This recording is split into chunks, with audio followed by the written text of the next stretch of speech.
would just like to point out the fact that Minerva's practice actually has been very diverse in terms of her the content and also the subject matters she's interested in, and the fact that it is actually a very research-based practice that I think shifts into different forms and mediums in relation to the subject matters, but also to the public as well as the context.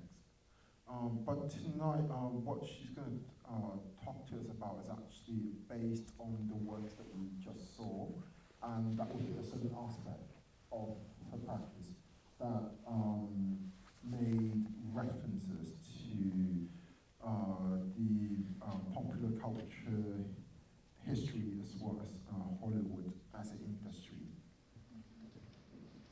네, 미네르바 쿠에바스 작가님께서는 주제 그리고 콘텐츠 면에서 굉장히 다양한 활동을 펼쳐왔는데요. 작가님의 작품은 형태라든지 미디엄 그리고 주제의식 등에서 굉장히 이제 다양한 면모를 보이면서 이제 연구를 기반으로 한 작품을 선보여왔습니다. 오늘 이 자리를 빌어서는 여러분께서 방금 보신 작품을 이제 위주로 이야기를 나눌 텐데요. 대중문화 그리고 할리우드의 역사에 굉장히 다양한 레퍼런스를 두고 있는 작품들이었습니다.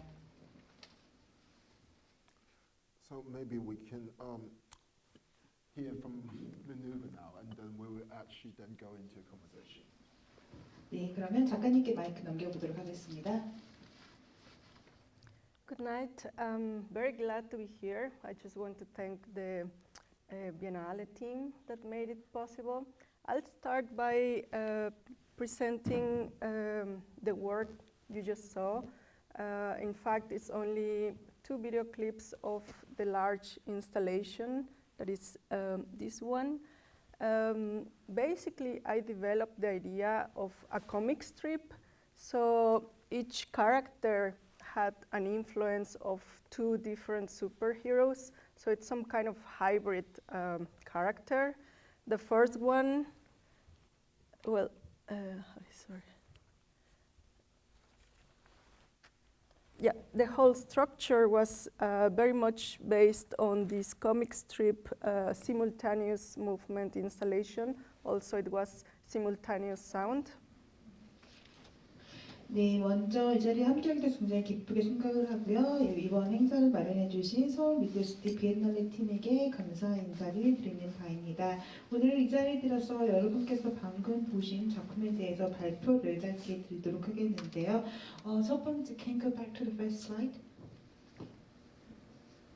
네, 이 작품은 화면에서 보시는 것 같은 이제 코믹 스트립, 만화 스트립을 이제 기반으로 만든 작품으로서 각각의 캐릭터가 이제 2가지의 캐릭터의 영향을 받은 일종의 하이브리드 인물로 나타나고 있습니다. 그리고 이제 동시에 사운드가 함께 발화되는 설치 예술 작품으로 선보인 바 있습니다.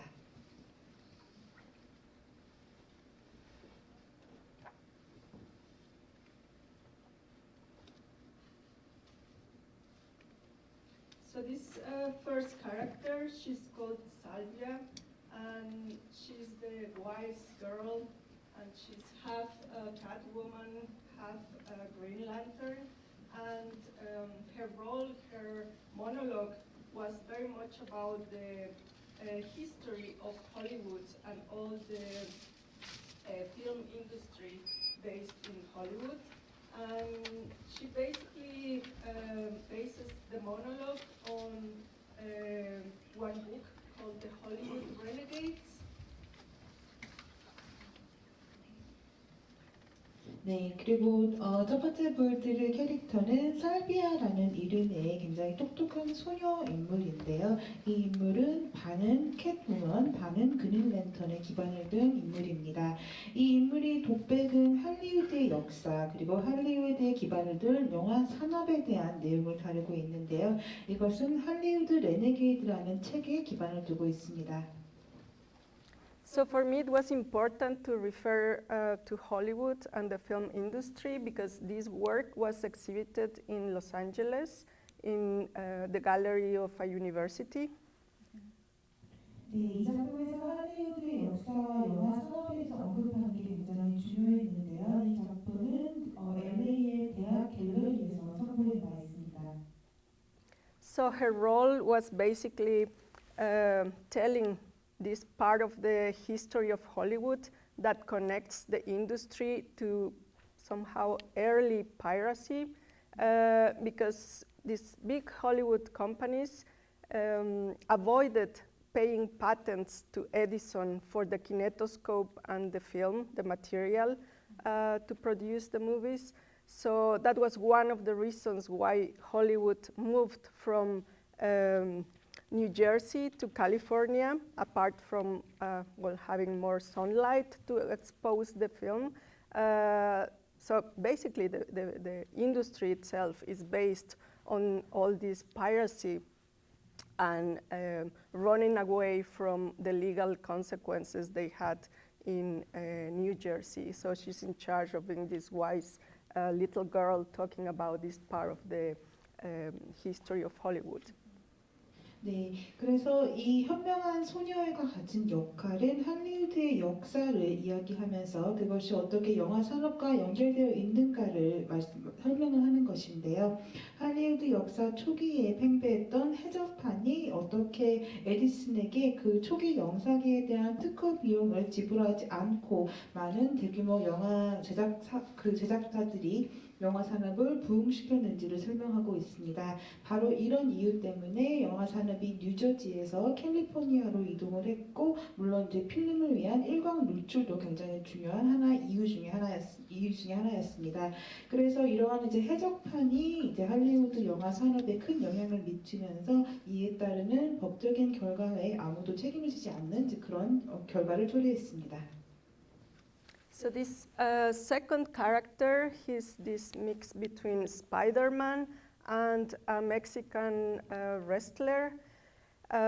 His monologue is very much about identity, how much he had the right to use someone else's personality and character. So he's very much this guy with doubts, self-doubts, and he was also part of the casting we did at the beginning, and he had very much this idea of becoming Spider-Man. Yeah. 네, 두 번째 인물은 스파이더맨과 그리고 멕시코의 레슬러가 이제 혼합된 인물인데요. 이 인물의 독백은 스스로가 가진 정체성을 다루고 있습니다. 그래서 이제 타인의 정체성이라든지 타인의 인간성을 스스로가 사용한다는 거에 대해서 고민을 하면서 이제 스스로를 의심하는 그런 인물입니다. 초반 저희 그 캐스팅 단계에서부터 이제 참여를 하면서 스파이더맨이 되겠다고 적극적으로 이제 어필했던 그런 캐릭터였습니다.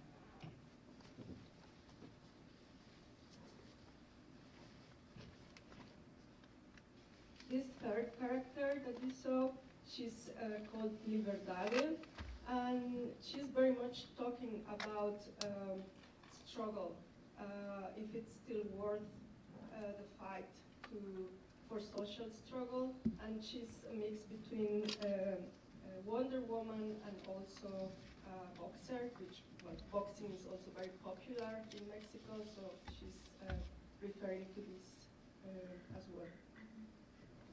네, 그리고 세 번째 인물은 투쟁을 다루고 있는데요. 사회적 투쟁이 계속 가치가 있는 것인가 라는 질문을 던지고 있습니다. 이 인물은 원더우먼과 멕시코에서 복싱이 굉장히 큰 인기를 얻고 있는데 그 박서가 혼합된 인물입니다. This other character, his name is Imperio, and he's very down. He's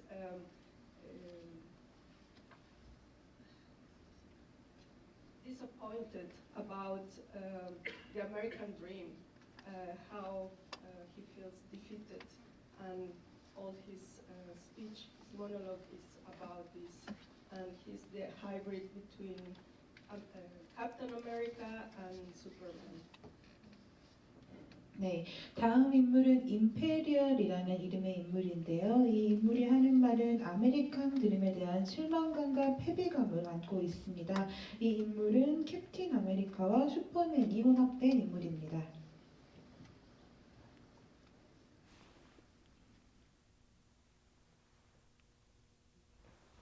So to produce the installation piece, my idea was to invite people that were not actors, but that were very close to the superhero theme or manga as fans or amateurs in acting, to be the characters in the video production. So what you are seeing here, it's one flyer inviting people to go to the casting and be part of the video production. 네, 그래서 이 설계 작품을 준비하면서 저는 전문 배우가 아닌 슈퍼히어로에 굉장히 깊은 연결고리를 갖고 있거나 또는 망가를 좋아하는 팬들 또는 아마추어 배우들을 이제 모집을 했는데요. 사진에 보시는 것은 저희가 그때 캐스팅을 위해서 나누어졌던 전단지 중에 하나입니다. So the most important platform to get all these people in the casting, as part of the casting, was to publish in the newspaper one ad asking for superheroes. 네, 그리고 이제 그들을 모집하기 위한 굉장히 중요한 플랫폼 중에 하나가 신문을 통한 광고였습니다. And this was the invitation for the show. This image was used as the invitation card. And I found it important because it's an image connected to well, the origin of what I wanted with this work, which was to refer to what we have internalized about all this superhero culture and, well, very much the American side of this superhero culture. 네, 그리고 이제 사진에 보시는 이미지가 실제로 저희가 초대장에 사용했던 이미지인데요. 저는 이 이미지가 제가 하고자 하는 이야기에 굉장히 근원적인 메시지를 담고 있다고 생각을 했습니다. 우리가 어느새 내면화해버린 슈퍼히어로 문화, 특히 미국에서 바라본 슈퍼히어로 문화에 대한 이미지입니다. And another reference is, of course, the context of Mexican culture in general, but wrestling as this kind of connection to wearing masks or concealing the identity to become this other character. And, well, this is just a very common stall selling wrestling masks, but underneath here you can see also all these toys connected to Marvel superheroes. 네, 그리고 이 작품에는 멕시코 문화가 굉장히 큰 배경으로 작용을 하는데요. 레슬링 마스크를 써서 사람들이 자신의 정체성을 감추고 이제 타인의 정체성을 취득하는 그런 면을 그 마스크를 통해서 표현해 봤고요. 그리고 그 밑에 있는 밑에 있는 그 마블 캐릭터들도 이제 슈퍼히어로 모습을 형상화하고 있습니다. So nowadays, many traditional festivities end up as this hybrid between, let's say, a traditional dance in an indigenous community that usually wears a tiger mask, wooden made, a very traditional thing. It ends up mixed with Disney characters, or during the Day of the Dead also, that is very common to have like the face painted as a skull that has, well, a long tradition. Now it ends up being connected to the Disney interpretation of the Day of the Dead. 네, 그래서 이제 굉장히 전통적인 여러 축하 행사에서도 이제 원주민 문화가 다양한 할리우드, 특히 디즈니 문화와 혼합된 형태로 나타나는데요. 이제 원주민들이 나무를 깎아서 이제 타이거 마스크를 썼을 때도 그것이 이제 디즈니 캐릭터와 혼합되는 등 여러 가지 다양한 양상을 띠고 있습니다. 그리고 또 죽은 자들의 날 축하 행사에서도 이제 전통적으로는 얼굴에 페인팅을 하는 이제 그런 면모를 볼 수 있는데 이것이 또 디즈니적인 면으로 해석이 되기도 합니다. So for me it was important to refer to this internal reference to the comic and superhero culture, and, well, that's why I'm presenting this slide, because, well, he's not totally dressed or wearing makeup or any special costume to refer to all this internalized superhero character. So that's why for me it was important not to look for actors to represent the hybrid characters. 네, 사진에서 보신 것처럼 이제 특별한 의상을 입지 않고도 이렇듯 이미 우리가 내면화해 버린 코믹 그리고 만화 그리고 슈퍼히어로 문화를 제가 표현하는 것이 굉장히 중요했는데요. 이런 점에서 특히 전문 배우가 아닌 이미 이런 슈퍼히어로 문화를 내면화해 버린 사람들과 함께 작업을 하는 것이 굉장히 중요했습니다. And that's why also during the casting, I noticed it was very important to keep it as an artwork. It wasn't planned to be an artwork, but the interviews were very interesting because from these very basic questions like which superpower you would like to have, or which is your favorite superhero, or how do you imagine a Mexican superhero, the answers totally reflected or mirrored the context of Mexico, no, in terms of the political references or the reference to insecurity or corruption. 네, 그래서 특히 이제 캐스팅 단계에서도 딱히 저는 이게 예술 작품을 만들겠다는 목표를 가지고 시작한 것은 아니었지만 인터뷰 과정에서 굉장히 흥미로운 지점을 많이 발견했습니다. 뭐 어떤 초능력을 갖고 싶은지 또는 가장 좋아하는 슈퍼히어로가 누군지 또는 멕시코의 슈퍼히어로는 어떤 모습일지 등 굉장히 기본적인 질문을 통해서 이제 그들이 저희한테 들려준 대답은 멕시코의 굉장히 정치적인 상황이라든지 아니면 멕시코의 사회에 팽배하는 불안감 등을 반영하는 굉장히 흥미로운 대답들이었습니다. So we saw here only few of those people interviewed, but it was a long group, a big group of people being interviewed and recorded. Some of the few answers that to me were really important were, for example, one boy saying that he had never had access to Japanese manga productions, the original productions, only the bootleg or pirated copies, because they didn't even exist in the regular shops, the legal shops. So he had to go to the pirated options to have access to them. 네, 그래서 실제로 여러분이 화면을 통해서 만나본 것보다 더 많은 사람들을 제가 인터뷰를 했고요. 가장 흥미롭고 인상 깊었던 이제 대답 중에 하나가 이제 한 소년이 말하기를 이제 실제로 일본의 그 만화책 진짜 실물을 본 적이 없다라는 것이었는데요. 가게에서도 이제 실제로 진짜 만화책이 유통되지 않기 때문에 그는 회전판을 통해서만 일본의 만화책을 접할 수 있었습니다. And for me, that reflected very much how there was this monopoly of the American production in all cinemas, in all commercial possibilities. You only had the option to access very specific material, which is still the case. 네, 그래서 이제 이런 점을 통해서 어떻게 할리우드가 영화 산업뿐만 아니라 다양한 문화 사회적으로 독과점을 행하고 있는지 제가 알 수 있었고 할리우드를 통해서 특정한 콘텐츠에만 우리가 노출되고 있는지 알 수 있었습니다. And in general, in my artistic production, I've made references to comics as this ideological tool or political tool as well. Like in mural paintings.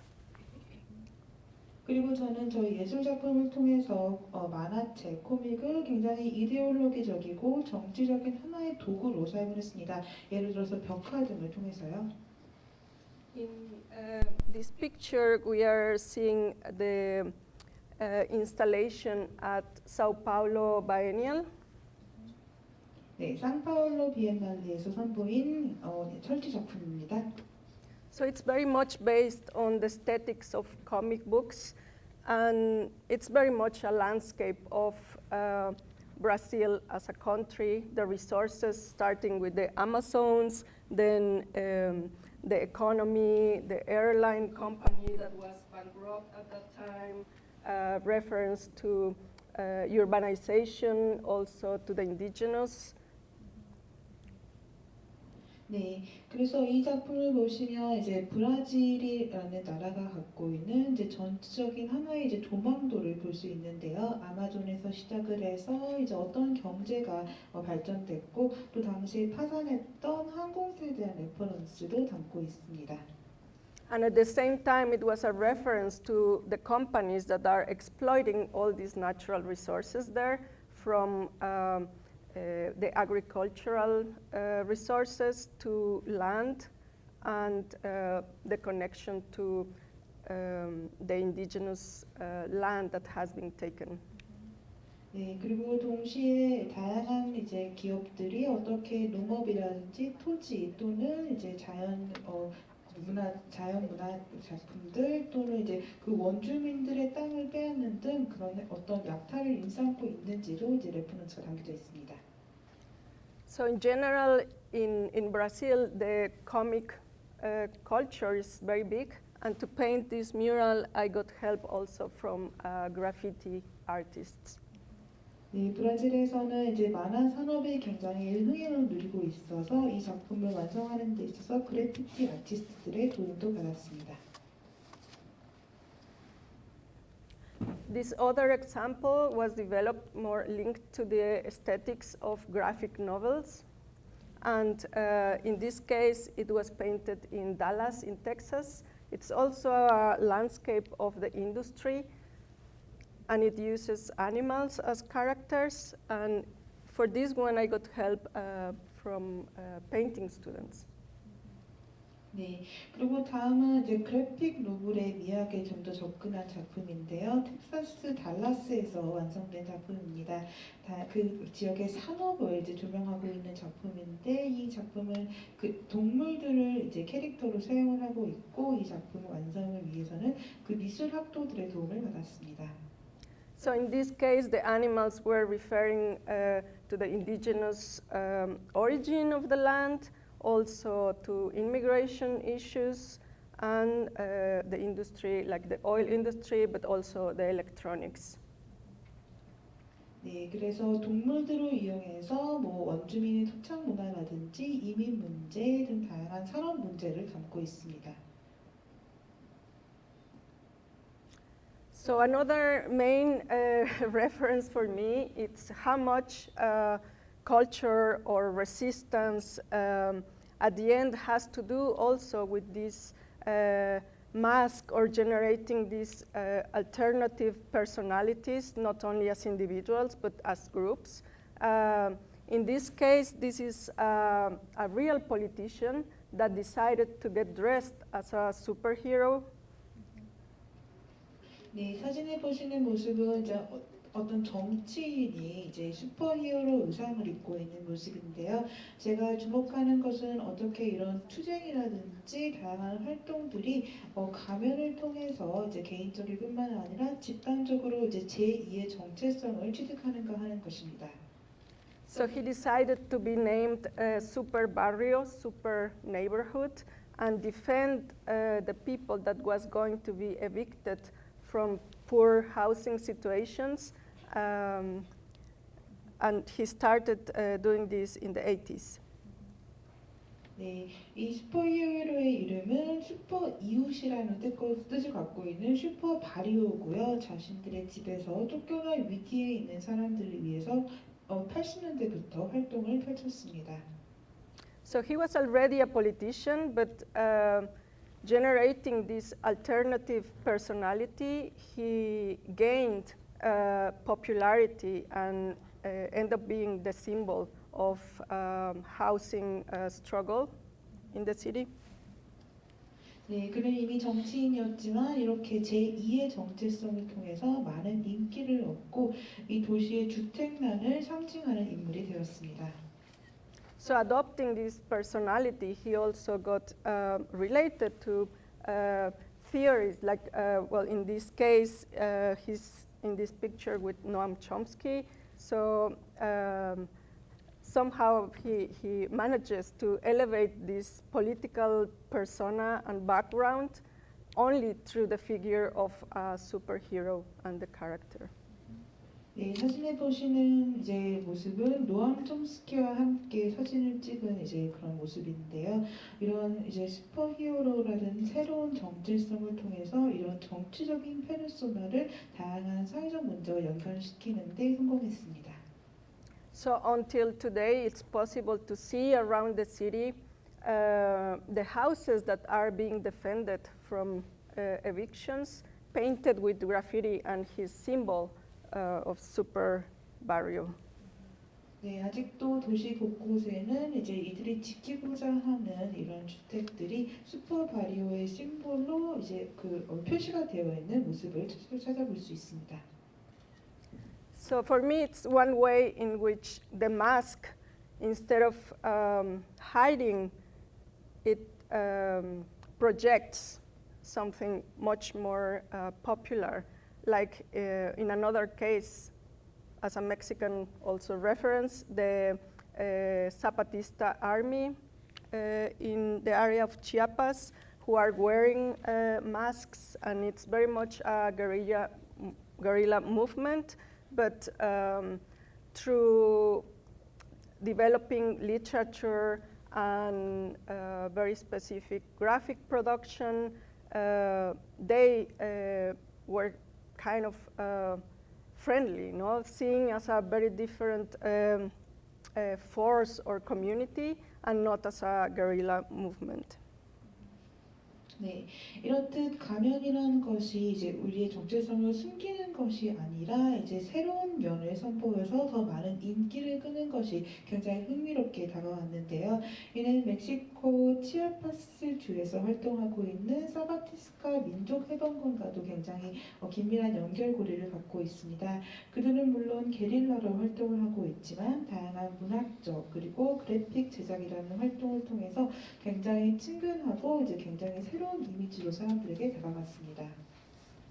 So having this specific cultural persona made them popular in a very international way, and at the end they end up connected to the anti-globalization movement since, well, 20 years ago.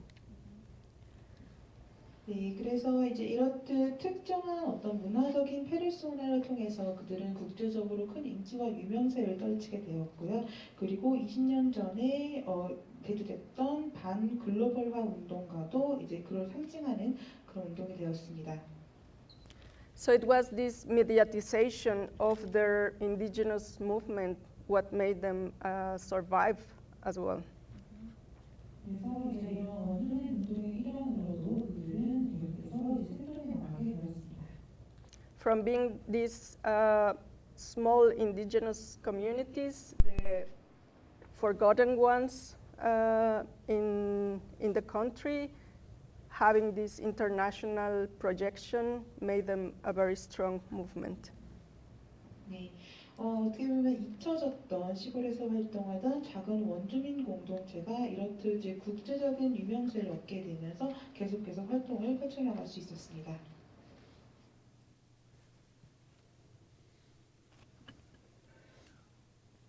Yeah, thank you, Minerva, for the wonderful presentation. Actually, I think you sort of touched upon so many different aspects of this stream of your practice, and it's kind of making my job a lot harder, actually, tonight. 네, 좋은 인터뷰 감사합니다. 작품 활동의 굉장히 다양한 면에 대해서 짚고 넘어가 주셨는데요. 오늘 제가 해야 하는 역할이 좀 어려워진 것 같네요. I think I'm just going to try to sort of go a little bit further with you, I think.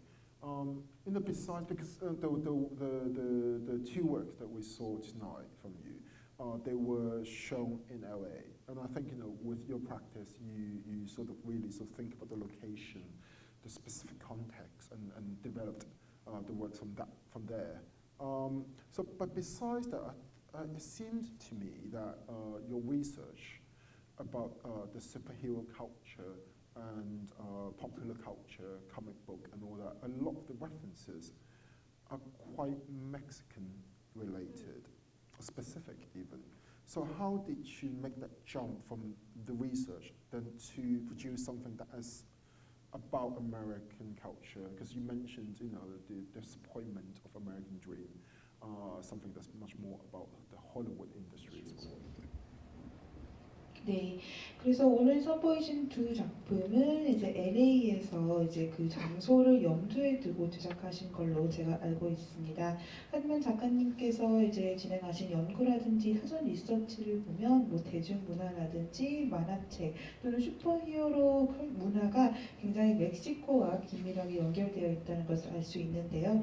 그렇다면 이제 어떻게 이런 멕시코적인 맥락에서 이제 미국, 특히 아까 전에 미국 아메리칸 드림에 대한 실망감이라는 그런 언급도 하셨는데 그런 전환을 어떻게 이루셨는지 궁금합니다. Well, Mexican culture is totally influenced by American culture. In fact, Mexico is seen in Latin America as this bridge between Central and South America and the US. 네, 멕시코 문화는 미국 문화에 영향하에 있습니다. 특히 라틴 아메리카 지역에서 멕시코라는 나라는 중앙, 남미 그리고 이제 미국 간의 가교 역할을 하고 있다고 감지되고 있습니다. And well, because the invitation I had came to produce a new work in Los Angeles, I wanted to reflect on this major industry that is identified with Hollywood and Los Angeles and explore what was behind this industry. 네, 그래서 LA에서 이제 새로운 작품을 만들어달라고 초청이 왔을 때 저는 LA 그리고 이제 할리우드로 대변되는 이 산업에 대한 이야기를 하고 싶었습니다. Another of my main influences is a book written in 1972 called How to Read Donald Duck. 네, 그리고 제가 큰 영향을 받은 책 중에 하나는 1972년에 쓰인 어떻게 도널드 덕을 읽을 것인가라는 작품의 제목의 작품입니다.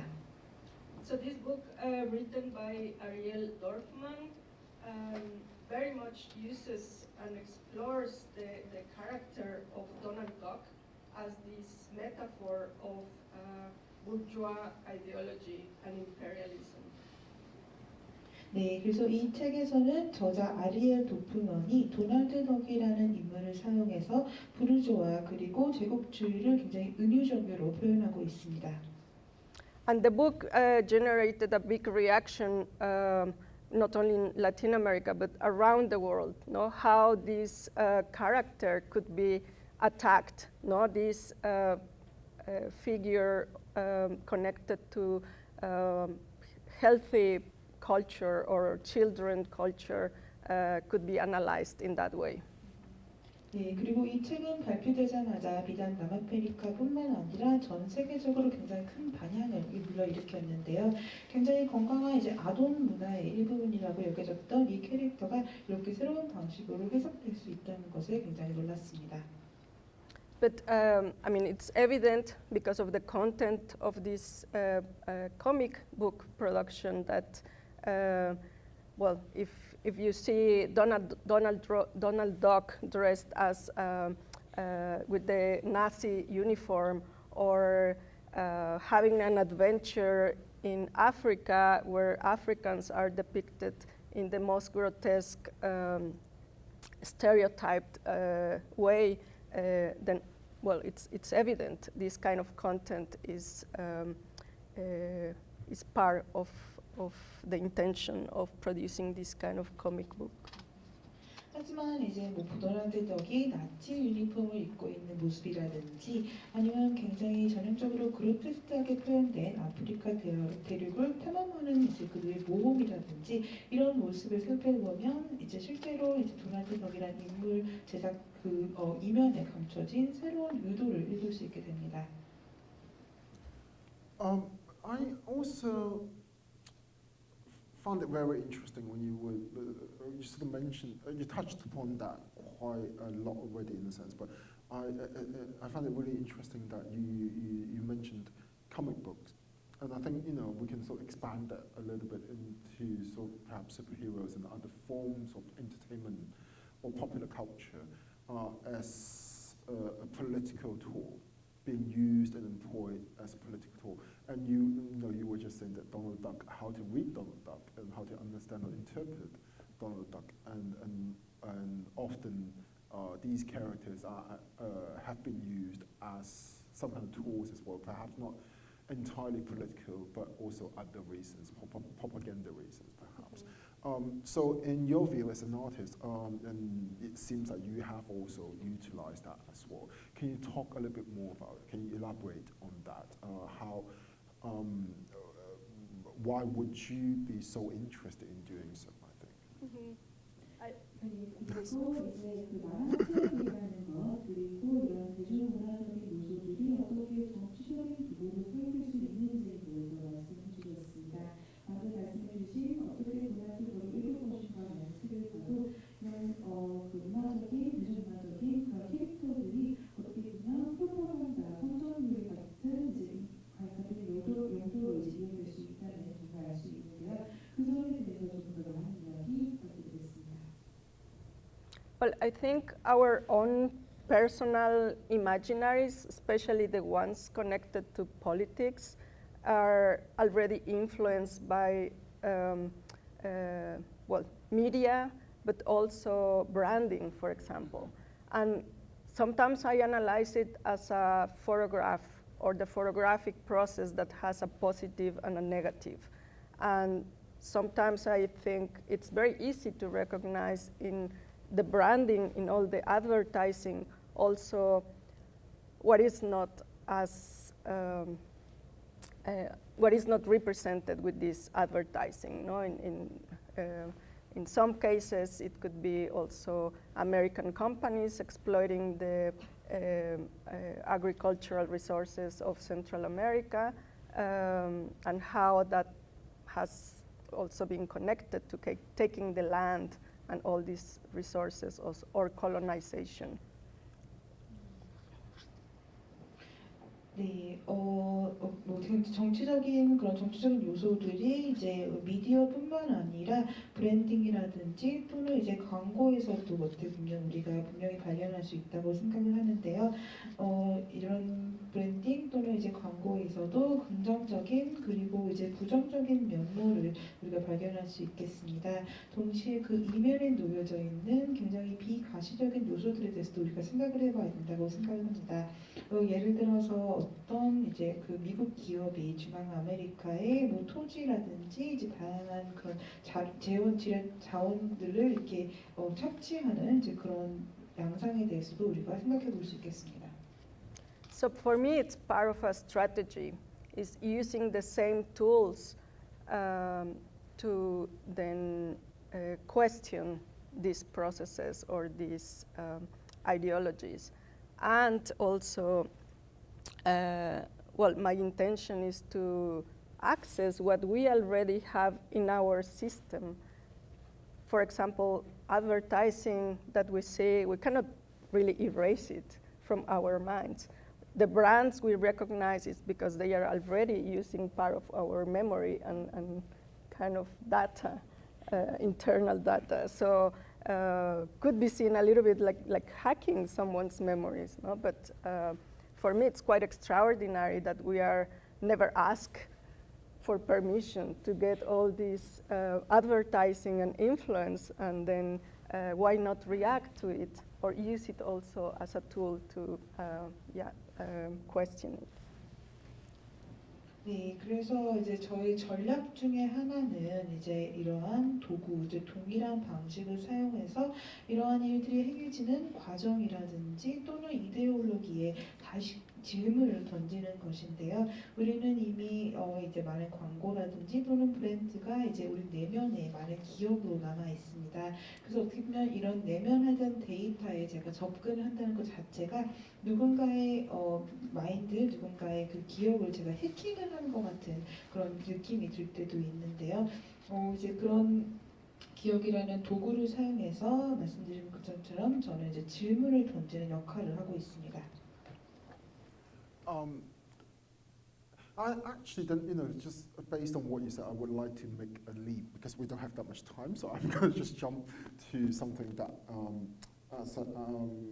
a little bit more speculative in the sense that you talked about advertisement and all that. Besides comic books, we sort of expanded the conversation a bit.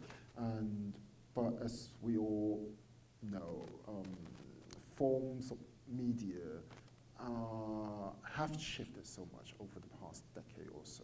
The way that we interact with media or information or entertainment have completely changed, I think.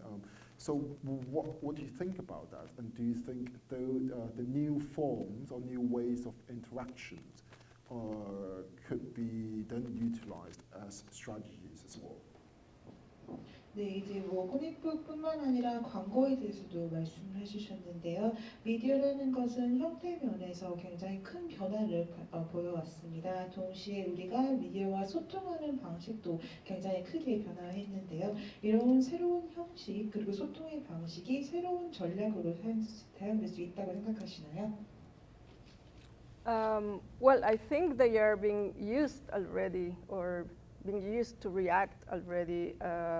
I'm not sure you are only referring to internet culture or what kind of interaction, but I think once one new media is out, especially artists or people connected to culture, immediately take it as a resource to produce or develop artworks or, question also the medium itself. 네, 이미 우리는 이제 새로운 미디어의 양상에 끊임없이 반응을 하고 있다고 생각을 합니다. 그래서 감독님께서 뭐 인터넷 문화를 이제 짚어서 말씀하신 건지는 모르겠지만 새로운 형식의 이제 미디어가 나타났을 때 아티스트 그리고 문화 산업에 종사하는 사람들은 즉각적으로 거기에 반응을 하고 리서치를 하고 그 미디어에 대해서 그 형식에 대해서 질문을 던진다고 생각하고 있습니다.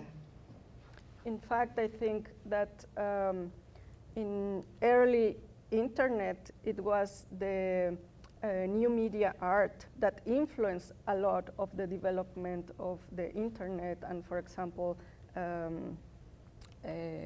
social media, or even activist groups developing blogs and chats was very much influencing later what happened with Facebook and having access to publish your own content.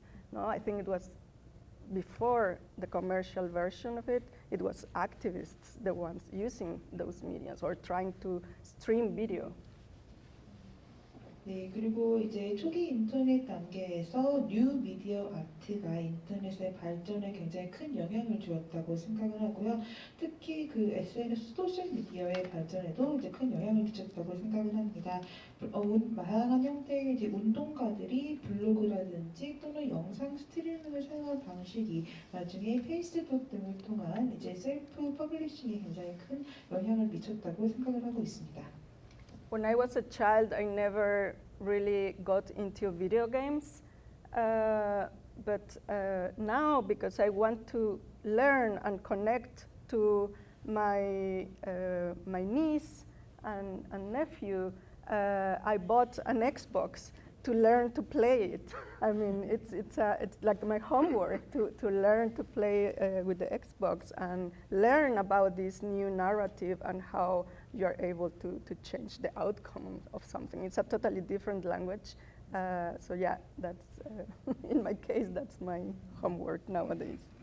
네, 그리고 어렸을 때는 비디오 게임을 즐겨 하지 않았는데 이제 지금 제가 조카들과 소통을 하고 조카들과 이제 연결고리를 찾기 위해서 마치 숙제를 하는 것처럼 엑스박스를 구매를 해서 이게 어떻게 사용하는 건지를 열심히 배워 나가고 있습니다. 그래서 이런 새로운 서사의 방식, 새로운 언어를 제가 열심히 이제 배우고 있습니다. Well, I mean, in this case, maybe Xbox would somehow feature in your work one day. But unfortunately, we kind of have to end the conversation here because we've been told repeatedly that we have to actually return the venue and the mics and everything on time tonight. But I just want to say thank you very much for being here and giving us this fantastic presentation. And that I think there's still a lot to unpack with you together. So I think then I'm very sorry. I was hoping that we could have a Q&A with you as well, but perhaps then you kind of have to come back, especially next year when we open the Biennale. Then you can see what we actually came up with. Them. 네, 좋은 말씀 감사합니다. 다음 작품에서는 그럼 엑스박스를 한번 기대해 볼 수 있을 것 같아요. 오늘 저희가 이제 9시 정각에 꼭 행사를 맞춰달라고 여러 번 요청을 받았어요. 그래서 안타깝게도 관객 여러분의 질문을 받을 수 없지만 그렇기에 더더욱 매년 서울 미디어시티 비엔날레 꼭 돌아오셔서 또 다양한 이야기 나눠보셨으면 좋겠습니다. Thank you. Thank you to the audience.